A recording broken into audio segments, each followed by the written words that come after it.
The financial views and insights from the Berkshire Hathaway AGM are brought to you by the wealth experts. Standard Bank, moving forward.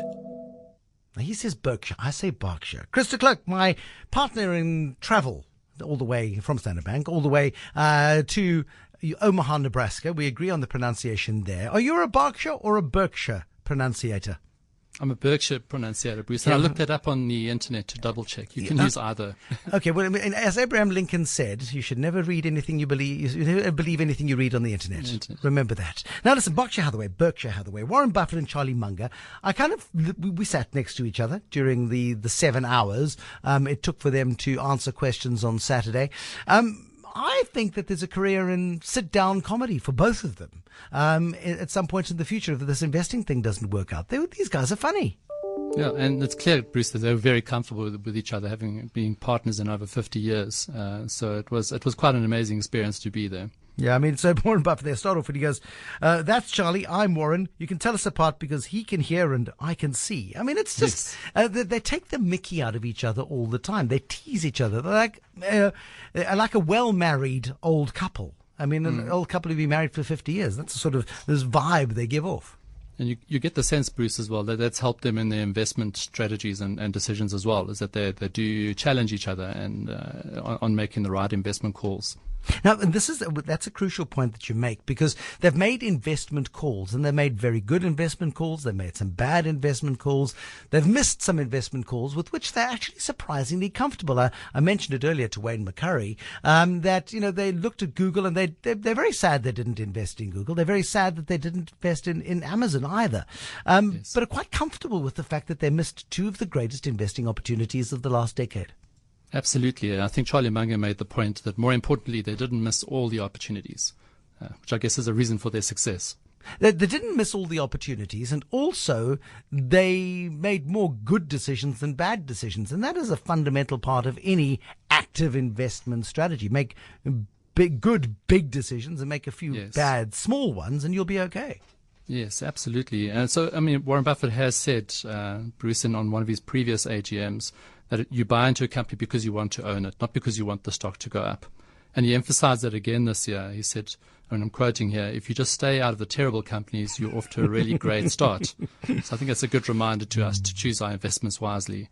I liked the fact that they highlighted their guest of honor, and their guest of honor is a guy called Bogle. What is his name? John Bogle? Is it John? Jack Bogle.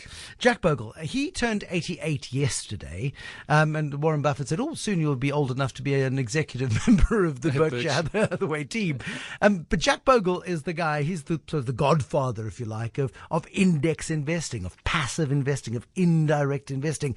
The sort of investments that Warren Buffett, once he retires or dies, which could happen, he wants his wife's inheritance to go mostly into these passive investment funds. And it seems almost contradictory that here is the best active investor in the world saying that I want my money to go into passive funds.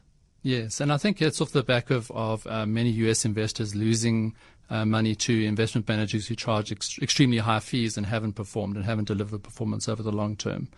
So passive funds, certainly in the U.S., they have a particularly large role to play in future. But I think equally Charlie Munger said, well, he wouldn't recommend that his spouse or his children don't invest in Berkshire Hathaway.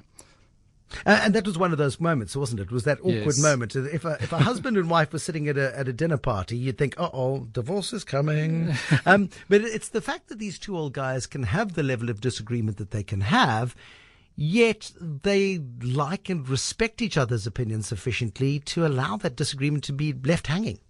Absolutely. And I think that's, they're also, because they're focused on the long-term investment merits of the companies they've chosen, that's helped them to steer clear of the short-term kind of conflicts, I guess, they would have with each other. So their success has been built on buying a good portfolio of quality companies, which are priced at a good price for the long term. And that's interesting. What you talk about the long term there, and that's another interesting sort of almost contradiction too, because just on Friday when they released their results and the disappointing sort of performance out of IBM, and they'd started investing in IBM, I think 5 years ago, but by Friday they announced they'd sold a third of their stake in IBM. Why? Yes. Warren Buffett, very simply, it didn't perform as well as I thought it would. Yes. And it's that ability to invest in companies which you'd like to hold for the long term, but also not being afraid to let go of companies if they underperform, if they disappoint. Yes, yes. So they structure their portfolios to handle with stresses over the long term and to deal with changes in industries, but they adapt as well. So if a particular stock doesn't perform for them, they will sell that stock. As they did in the case of IBM. They were at pains to point out they didn't lose money on IBM. It just didn't perform to the levels they would have expected it to. Now, for many investors, they make the mistake of sort of hoping that one day the ship is going to come in. One day, this company will come to life. And that's where people get stuck in what's called a value trap, where it's still good value. No, it's good value. It's good value. But hold on a second. The business case for this company has died, or is no longer as attractive as it was. And it's that ability to cut loose those that need to be cut loose. Yes. I think that talks also, Bruce, to the strategy they take to buying companies is they employ good management. So they take a long time to choose the stock that they want to invest in at the right price. But very importantly, they choose good management to run those businesses, and good experienced management will be able to adapt to changes in the environment rather better than Warren Buffett or Charlie Munger could on their own. How many cans of Coke did Warren Buffett drink during? He had 5. During the session, he has 5 during the day. During the session, I think it was 3. I think it was. Stopped counting. I definitely heard the can pop twice. I'm interested to he drank 3. And this is a guy who is 87 this year. He drinks 5 Cokes a day, 5 cans of Coke. He likes cherry Coke more than any other. And he sat there drinking these Cokes in full view of this audience. And then as he puts down the can of Coke, which he's got a glass on the table, but he drinks from the can. And then he puts the label facing outwards. Yes. I mean, so would I if I got $640 million a year in dividends as a result of this. I mean, and that's the power of big stakes and big companies for the long term and harvesting great dividends. And so many of the companies in which they invest are great dividend payers. Absolutely. And it just, to me, I mean, we spoke about it 2 weeks ago, Bruce, is the importance of a long-term view. So for each of us, we should really have a long-term financial plan and stick with it, just as the Berkshire Hathaway shareholders have. But don't get married to it. No, maybe not. Well, they've done very well for their shareholders. No, but don't get married to the investment plan. But don't change it on a whim. But also don't stick with bad companies in perpetuity just because that was the plan. Yes, I think that's where financial advice, good financial advice and good fund management can play a big role in making and helping you avoid being stuck in, as you say, value traps or bad companies.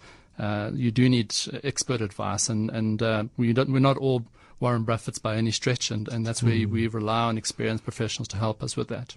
Chris de Klerk from Standard Bank, my travel buddy, all the way to Omaha, Nebraska, looking sprightly. Thank you very much, Chris de Klerk. A very quick turnaround. Thanks very much for coming in, Chris de Klerk. And he was with me in Omaha, Nebraska.